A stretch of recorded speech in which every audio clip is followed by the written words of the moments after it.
Good morning बच्चों। कैसे हो आप लोग? आज नवरात्रि का पहला दिन है, तो मेरी तरफ से आप लोगों को नवरात्रि की ढेर सारी शुभकामनाएं। माता रानी की कृपा आप लोगों पर बनी रहे। माता रानी करे आप अपने जीवन में खूब तरक्की करें।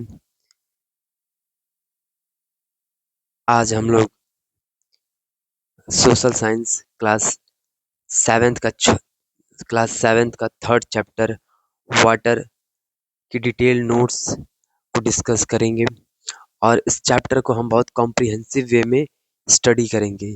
ये चैप्टर आपको मल्टीपल पार्ट्स में डिलीवर करूँगा मैं, क्योंकि चैप्टर लेंदी है तो ज़्यादा टाइम लगेगा। तो मैं छोटे-छोटे शॉर्ट्स वीडियो में इस चैप्टर को डिलीवर करूँगा। तो स्टार्ट करते हैं आज। ओके, नाउ देखिए, सबसे पहले क्या देखेंगे हम चैप्टर में, importance of water. Importance of water मतलब कि पानी की क्या महत्व है, पानी का क्या रोल है आपके लाइफ में।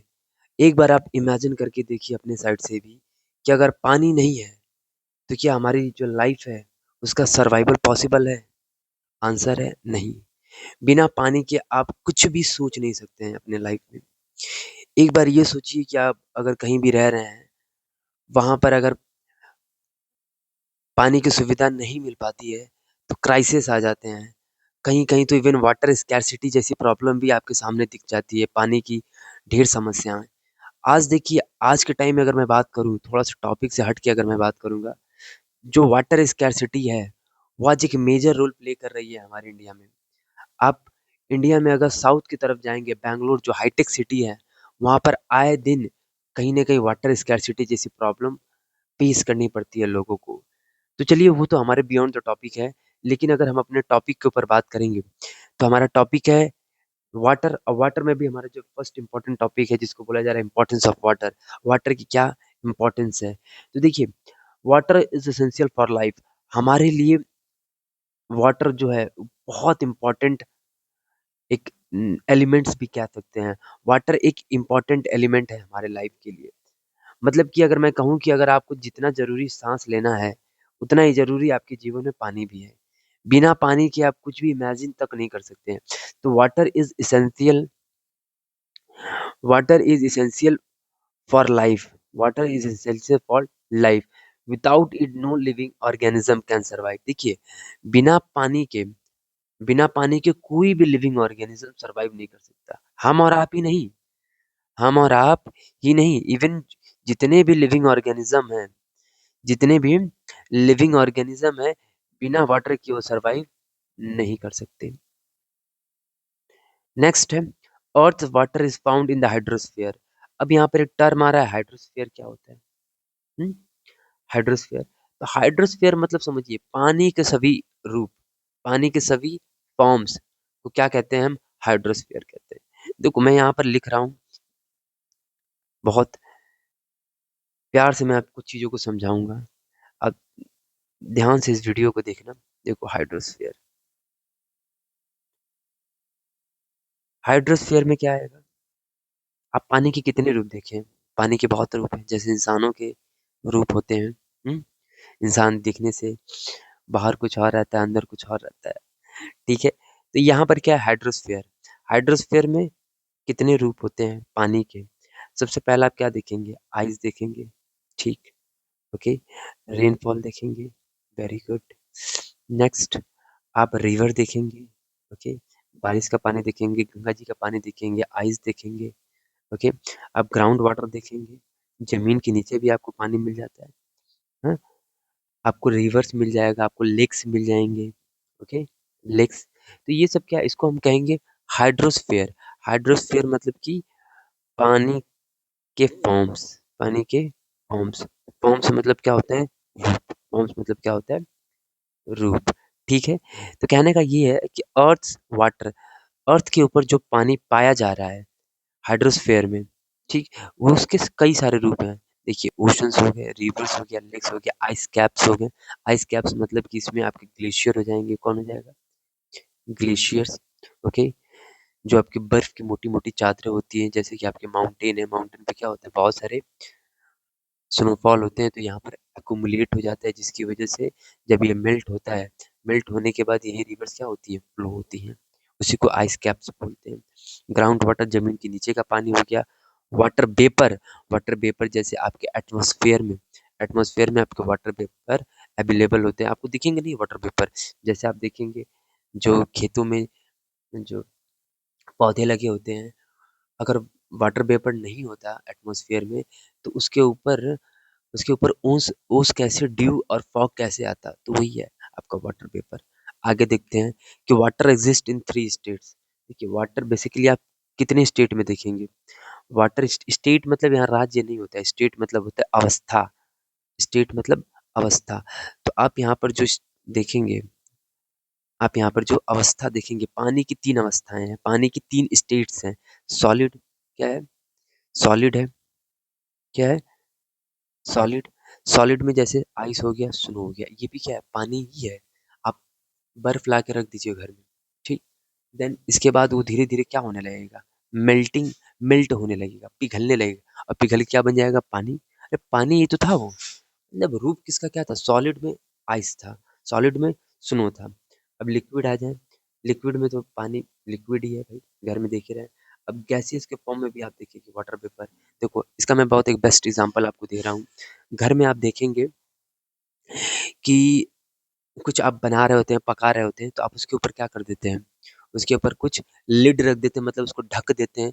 जब आप उसको ढकते हैं, तो जो वाटर वेपर होता है, वाटर का वेपर, वेपर वाटर है लेकिन वेपर के रूप में है। तो वाटर वेपर क्या होती है? धीरे-धीरे, धीरे-धीरे जाके वो जो लिड होता है, जो भी आप कोई भी बर्तन वगैरह रख देते हैं, प्लेट वगैरह रख देते हैं, तो जैसे प्लेट आप उठाते हैं, तो क्या होता है? हाँ, प्लेट उठाने के बाद पानी निकलने लगता है। हुँ, तो वो जो वेपर होते हैं, वही जाके वहाँ पर एक्युमुलेट हो जाते हैं। तो गैसेस के रूप में भी आप देखेंगे वाटर वेपर को, ठीक है? नेक्स्ट आ जाते हैं एवापोरेशन। अगला जो आपका टॉपिक है वो है एवापोरेशन।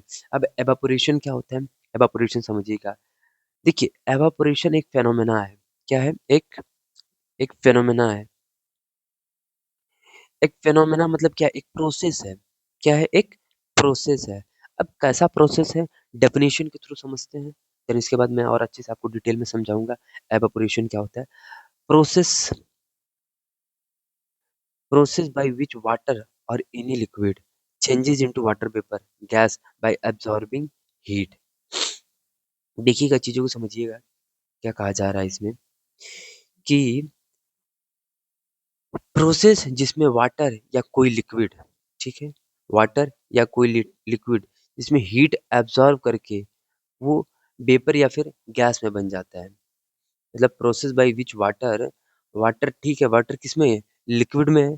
लेकिन देखिए आपको मैं अभी एग्जांपल दे रहा हूँ, बहुत अच्छा समझिएगा। आप पानी रखिए, ठीक है? आप क्या करिए? पानी रखिए, कहाँ रखिए? पानी आप रख दीजिए अपने गैस पर, ओवन पे पानी रख दीजिए, गैस पे पानी रख दीजिए और उसको हीट दीजिए। क्या करिए? हीट दीजिए। जब आप उसको हीट देंगे, तो वो धीरे-धीरे क्या होने लगेगा? बॉयल होने लगेगा। क्या होने लगेगा? बॉयल होने लगेगा। तो जो वाटर है वो किस फॉर्म में? लिक्विड के फॉर्म में है। हाँ? लिक्विड के फॉर्म में है। लेकिन जब आप उसको क्या दे रहे हैं? हीट दे रहे हैं। हीट देंगे तब वो चेंज होगा, क्या होगा? चेंज होगा। चेंज होके किसमें बनेगा? वो वाटर वेपर बनेगा।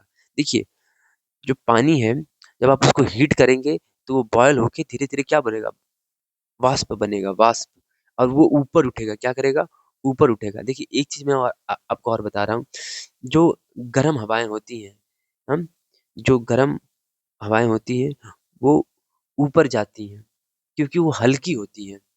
जो हॉट एयर होती है, वो वो क्या है? वो हल्की होती है जिसकी वज़ह से वो ऊपर जाती है और जो कोल्ड एयर होती है वो ठंडी होती है, दैट्स व्हाई वो नीचे आती है।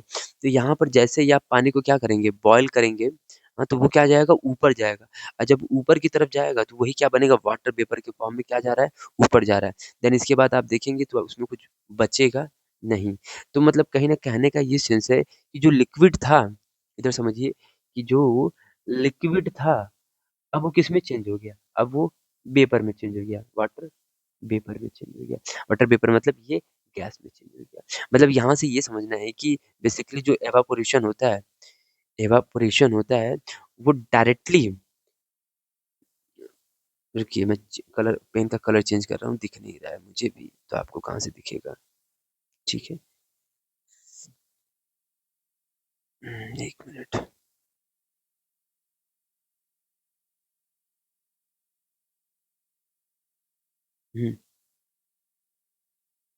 डायरेक्टली लिक्विड से, डायरेक्टली लिक्विड से किस में चेंज हो जा रहा है, गैस में।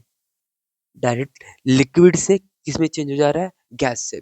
अब ये जो लिक्विड से गैस में चेंज हो रहा है, अब लिक्विड भी क्या है, एक वाटर है। लिक्विड भी क्या है, एक वाटर है। तो यहाँ पर जो वाटर है, वो जो उसका जो फॉर्म है, पहले क्या था फॉर्म, पहले उसका रूप क्या था, लिक्विड। अब वही लिक्विड, हाँ, वही लिक्विड अब किस में चेंज हो जा रहा है, गैस में चेंज हो जा रहा है। किस में चेंज हो जा रहा है, गैस में चेंज हो जा रहा है, बाय एब्जॉर्बिंग हीट। तो जब तक आप हीट नहीं देंगे, तब तक ये जो वाटर है, जो लिक्विड की फॉर्म में है, ये गैस में चेंज नहीं हो पाएगा। इसी प्रोसेस को क्या बोला जा रहा है, एवापोरेशन बोला जा रहा है। वाटर क्या हो जा रहा है, एवापोरेट्स हो जा रहा है, वाटर वाष्प बन जा रहा है। देन इसके बाद अगर हम इसमें एग्जाम्पल के थ्रू आएंगे, तो जो ओशंस है, सीज हैं, रिवर हैं, लेक्स हैं, पॉन्ड्स हैं, ये आपको दिखेंगे कि कहीं न कहीं क्या होता है, जब बहुत ज़्यादा हीट इसके ऊपर पड़ती है, सन की रेज़ जब इसके ऊपर पड़ती है, तो क्या होने लगते हैं, एवापोरेट होने लगते हैं। पानी वहाँ पर आपको कम दिखेगा। बेसिकली आप देखेंगे जब बारिश का पानी होता है, तो जब बारिश होती है तो आपको ढेरों पानी दिखेंगे, लेकिन जैसे खूब तेज़ धूप निकल जाती है, तो बारिश का पानी क्या हो जाता है, गायब हो जाता है। क्या हो जाता है, वो एवापोरेट हो जाता है। ओके? तो यहाँ तक चीज़ें क्लियर हैं, आगे बढ़ते हैं।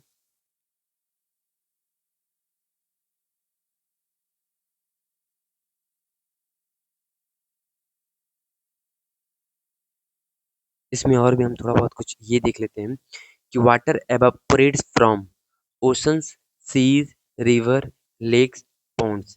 तो जो वाटर है वो एवापोरेट कहाँ से होगा, भाई समुद्र का पानी है, सागर का पानी है, सीज है, रिवर है, लेक्स हैं, पॉन्ड्स हैं। तो ये सब जो है, यहीं से क्या होता है, यहीं से वाटर एवापोरेट्स होते हैं। अब एवापोरेट्स कैसे होते हैं, वही मैंने बताया। जब सन की जो डायरेक्ट रेज हैं इनके ऊपर गिरेंगी, तो वाटर क्या होगा, हीट होगा। और जब वाटर हीट होगा, तो वो धीरे धीरे वाष्प बन के, भाप बन के, क्या, भाप बन के ऊपर आ जाएगा एटमॉस्फेयर में। ठीक। तो जैसे कुछ कंडीशंस और होते हैं, उसमें भी एवापोरेशन होता है, उसमें भी भाप बनता है। कौन सी कंडीशन होती है, जैसे कि आपकी जो सॉयल है, अगर उसमें वो वेट, वेट मतलब गीला, वेट सॉयल है। सॉयल कैसी है, वेट है। सॉयल कैसी है, वेट सॉयल है। तो वो क्या होने लगेगा, वो भी धीरे धीरे एवापोरेट हो जाएगा, या फिर उसमें से जो नमी वाली चीजें हैं वो खत्म हो जाएंगी। एंड लैंड सरफेस, लैंड का जो सरफेस अगर वेट है, तो वो भी क्या हो जाएगा, उसके अंदर से भी जो पानी की जो भी क्वांटिटी है, वो डायरेक्ट सन की रेज की वजह से उसके अंदर से पानी की जो प्रेजेंस है वो खत्म हो जाएंगे। अब जो प्लांट्स होते हैं, प्लांट्स में भी प्लांट्स में भी अगर वाटर प्रेजेंस होता है, वाटर का प्रेजेंस होता है, तो वो भी सन की बहुत ज़्यादा रेज़ की वजह से उसके अंदर से जो पानी की क्वांटिटी खत्म होने लगती है, पानी की जो मात्रा खत्म होती है, उसको बोला जाता है ट्रांसपीरेशन। क्या बोला जाता है? ट्रांसपीरेशन। मतलब कि कोई भी प्लांट है, ठीक है? कोई भी प्लांट है, लेकिन इसके अंदर से वाटर का प्रेजेंस खत्म हो रहा है, वाटर का प्रेजेंस खत्म हो रहा है, तो उस प्रोसेस को ट्रांसपीरेशन बोला जाता है। ठीक है? ट्रांसपीरेशन बोला जा रहा है। देखिए, एवापोरेशन इज़ फास्टर। अब कभी-कभी ऐसी कंडीशन बनेगी, ऐसी कौन-सी कंडीशन होगी जिस कंडीशन में एवापोरेशन बहुत तेज़ी से होगा?